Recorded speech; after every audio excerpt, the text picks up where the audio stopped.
Hi, ಇವತ್ತಿನ ಒಂದು ವಿಡಿಯೋದಲ್ಲಿ ಪೀನಟ್ ಹಲ್ವಾ ಅಥವಾ ಮೂಫಲಿಕ ಹಲ್ವಾ ಅಂತ ಕೂಡ ಕರೀತಾರೆ, ಕಡಲೆ ಬೀಜದಿಂದ ಹೇಗೆ ಹಲ್ವಾ ಮಾಡೋದು ಅಂತ ಸ್ಟೆಪ್ ಬೈ ಸ್ಟೆಪ್ ನೋಡ್ಕೊಂಬರೋಣ. ಇದು ತುಂಬ ಈಸಿಯಾಗಿದೆ. ಇಲ್ಲಿ ನಾನು 1 ಕಪ್ ಆಗೋಷ್ಟು ಕಡಲೆ ಬೀಜನ ತೊಗೊಂಡಿದ್ದೀನಿ. ಸೊ ಅದನ್ನು ನೀಟಾಗಿ ಚೆನ್ನಾಗಿ ನಾವು ಡ್ರೈ ಫ್ರೈ ಮಾಡ್ಕೋಬೇಕು. ಹಾಗೆ ಒಂದು ಮೀಡಿಯಮ್ ಫ್ಲೇಮಲ್ಲಿ ಇಟ್ಕೊಂಡು ಚೆನ್ನಾಗಿ ಹುರಿಬೇಕು. ಒಂದು 10ರಿಂದ 15 ನಿಮಿಷ ಚೆನ್ನಾಗಿ ನಾವು ಇದನ್ನು ಹುರಿತಾ ಇರಬೇಕು. ಕೈ ಬಿಡ್ದಿರಂಗೆ ಹುರಿಬೇಕು, ಇಲ್ಲಾಂದರೆ ಅದೆಲ್ಲ ಸೀದೋಗ್ಬಿಟ್ರೆ ಹಲ್ವಾ ಅನ್ನೋದು ಚೆನ್ನಾಗಾಗಲ್ಲ. ನೋಡಿ, ಈ ಥರ ನೀಟಾಗಿ ನಾವು ಇದನ್ನು ಹುರ್ಕೊಬೇಕು.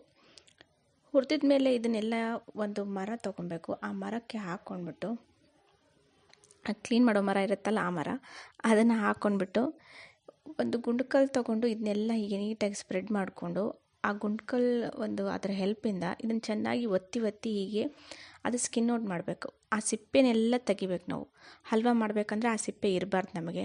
ಈ ಥರ ಹಿಂಗೆ ಒತ್ತಿ ತೆಗಿತಾ ಇದ್ದರೆ ಆ ಸಿಪ್ಪೆಲ್ಲ ಹೊರಟೋಗುತ್ತೆ. ಇದನ್ನು ಬಿಸಿ ಇರುವಾಗಲೇ ಮಾಡಬೇಕು. ತಣ್ಣಗಾದ್ಮೇಲೆ ಮಾಡಿದ್ರೆ ಆ ಸಿಪ್ಪೆ ಅಷ್ಟು ನೀಟಾಗಿ ಹೋಗಲ್ಲ, ಉಳಿದ್ಬಿಡುತ್ತೆ. ಸೊ ಹಾಗಾಗಿ ಸ್ವಲ್ಪ ಬಿಸಿ ಇರುವಾಗಲೇ ನಾವು ಈ ಥರ ಈ ಸಿಪ್ಪೆಗಳನ್ನೆಲ್ಲ ತೆಗಿಬೇಕು. ಓಕೆ, ಈ ಹಲ್ವಾ ಅನ್ನೋದು ಏನಿದೆಯಲ್ಲ, ತುಂಬ ಅತ್ಯಂತ ಹಳೆಯ ಕಾಲದಿಂದ ಈ ಕಡಲೆ ಬೀಜದ ಹಲ್ವಾ ಅನ್ನೋದನ್ನ ಮಾಡ್ತಾರೆ. ಸೊ ಇದು ಯಾವಾಗ ಸ್ಟಾರ್ಟ್ ಆಯಿತು ಅಂದರೆ 2nd ಸೆಂಚುರಿ, ಆಲ್ಮೋಸ್ಟ್ ಋಗ್ವೇದ ಟೈಮಲ್ಲಿ. ಸೊ ಆ ಋಗ್ವೇದದಲ್ಲಿ ಕೂಡ ಇದನ್ನು ಮೆನ್ಷನ್ ಮಾಡಿದ್ದಾರೆ. ಸೊ ಈ ಥರ ಹಲ್ವಾ ಅನ್ನೋದನ್ನ ಮಾಡ್ತಾಯಿದ್ರು ಅಂತ ಹೇಳಿ. ಕಡಲೆ ಬೀಜ, ಹಾಲು, ಸಕ್ಕರೆ ಅವಾಗ ಇರಲೇ ಇಲ್ಲ, ಸಕ್ಕರೆ ಯೂಸ್ ಮಾಡ್ತಿರ್ಲಿಲ್ಲ, ಬೆಲ್ಲ. ಸೊ ಸಿಹಿಗೆ ಅವ್ರು ಬೆಲ್ಲ ಯೂಸ್ ಮಾಡ್ತಿದ್ರು, ಇಲ್ಲ ಜೇನುತುಪ್ಪ ಕೂಡ ಯೂಸ್ ಮಾಡ್ತಿದ್ರಂತೆ. ಸೊ ಇದು ಅಷ್ಟು ಹಳೆಯದಾದ ರೆಸಿಪಿ, ತುಂಬ ಟ್ರೆಡಿಷ್ನಲ್ ವೇನಲ್ಲಿ ನಾನು ಇದನ್ನು ನಿಮಗೆ ಮಾಡೋದನ್ನ ತೋರಿಸ್ತಾ ಇದ್ದೀನಿ. ಇಲ್ಲಿ ಯಾವ ಕಪ್ನ ನಾವು ತೊಗೊಂಡಿರ್ತೀವಲ್ಲ ಅದೇ ಮೆಜರ್ಮೆಂಟ್ ಕಪ್ಪಿಂದ 1 ಫುಲ್ ಕಪ್ ಆಗುವಷ್ಟು ಹಾಲನ್ನು ತೊಗೋಬೇಕು. ಇದು ಕಾಯಿಸಿ ಆರಿಸಿದಂಥ ಹಾಲು, ಬಿಸಿ ಹಾಲು ಹಾಕಬೇಡಿ, ಅಥವಾ ಕಾಯಿಸ್ತಿರೋ ಹಸಿ ಹಾಲನ್ನು ಹಾಕಬೇಡಿ.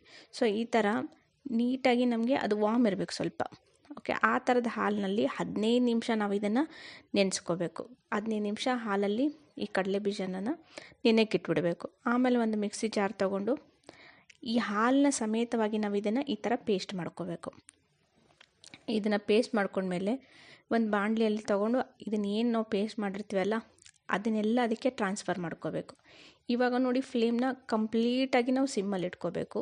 ಸೇಮ್ ಅದೇ ಮೆಜರ್ಮೆಂಟ್ ಕಪ್ಪಿಂದ 1/2 ಕಪ್, ಅರ್ಧ ಕಪ್ಪಷ್ಟು ಆಗುವಷ್ಟು ಬೆಲ್ಲ ತೊಗೊಳ್ಳಿ. ಪುಡಿ ಬೆಲ್ಲನಾದ್ರೂ ತೊಗೊಳ್ಳಿ, ಇಲ್ಲ ಚುಚ್ಚಿಬಿಟ್ಟಾದರೂ ಹಾಕ್ಕೊಳ್ಳಿ. ಆ ಕರಗಿಸಿ ಹಾಕಬೇಡಿ, ಇದರಲ್ಲೇ ಅದು ಕರಗಬೇಕು.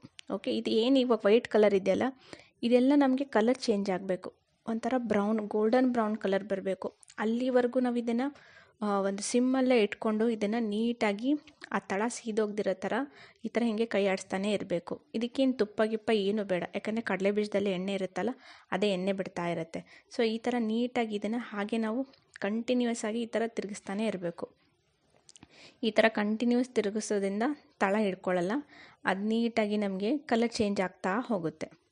ನೋಡಿ, ಇವಾಗ ಮೊದಲು ಫುಲ್ ವೈಟ್ ಕಲರ್ ಕಾಣಿಸ್ತಾ ಇತ್ತು, ಇವಾಗ ನೋಡಿ ಹೇಗೆ ಅದು ಕಲರು ಚೇಂಜ್ ಆಗ್ತಾ ಹೋಗುತ್ತೆ. ನೀವು ಹೇಗೆ ಅದನ್ನು ಬಾಣಲಿನಲ್ಲಿ ಹುರಿತಾ ಇರ್ತೀರ ಆವಾಗ ಅದು ಕಲರ್ ಚೇಂಜ್ ಆಗ್ತಾ ಹೋಗುತ್ತೆ.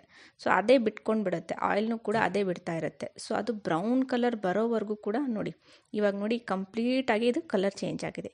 ಈ ಬ್ರೌನ್ ಕಲರ್ ಬರೋವರೆಗೂ ಕೂಡ ನಾವು ಇದನ್ನು ಕಂಟಿನ್ಯೂಸು ಈ ಥರ ಹುರಿತಾನೇ ಇರಬೇಕು. ಸೊ ಈ ಥರ ಹುರಿದು ಆದಮೇಲೆ ಇದನ್ನ ನಾವು ಯಾವ್ದಾದ್ರು ಒಂದು ಪ್ಲೇಟ್ಗೋ, ಇಲ್ಲ ನಿಮ್ಮ ಹತ್ರ ಯಾವ್ದಾದ್ರು ಮೋಲ್ಡ್ ಇದ್ದರೆ ಆ ಮೋಲ್ಡ್ಗೆ ನೀಟಾಗಿ ಹಾಕ್ಕೊಳ್ಳಿ. ನಾನಿಲ್ಲಿ ಅದೇ ಕೇಕ್ ಮೋಲ್ಡ್ಗೆ ನಾನು ಹಾಕ್ಕೊಳ್ತಾ ಇದ್ದೀನಿ. ಕೆಳಗಡೆ ಎಣ್ಣೆನ ಸ್ಪ್ರೆಡ್ ಮಾಡಿ, ಇಲ್ಲ ಬಟರ್ ಪೇಪರು ಆ ಥರ ಅದಕ್ಕೆ ಹಾಕ್ಕೊಂಡ್ಬಿಟ್ಟು ಇದೆಲ್ಲ ಏನು ನಾವು ಮಾಡಿರ್ತೀವಲ್ಲ ಅದು ಬಿಸಿ ಇರುವಾಗಲೇ ನೀವು ಈ ಥರ ಹಾಕ್ಕೊಳ್ಳಿ. ಹಾಕ್ಕೊಂಡ್ಬಿಟ್ಟು ಅದನ್ನು ನೀಟಾಗಿ ಸೆಟ್ ಆಗೋಕ್ಕೆ ಬಿಟ್ಬಿಡಿ. 1 ಅವರ್ ನೀವು ಫ್ರಿಜ್ಜಲ್ಲೇ ಇಟ್ಬಿಡಿ.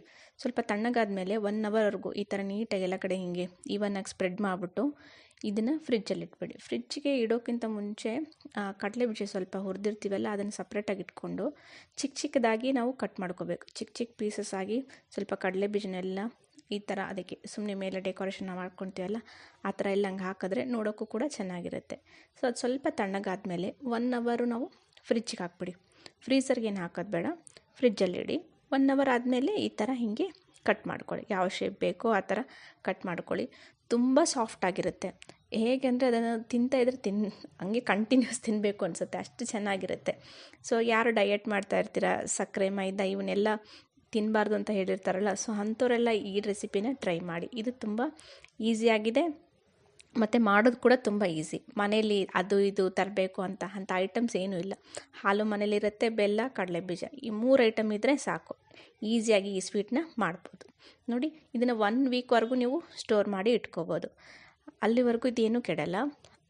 ಹಾಗೆ ಆಚೆ ಬೇಕಾದರೂ ನೀವು ಇಡ್ಬೋದು, ಇಲ್ಲ ಫ್ರಿಜ್ಜಲ್ಲಾದ್ರೂ ಸ್ಟೋರ್ ಮಾಡ್ಕೋಬೋದು. Okay, thank you.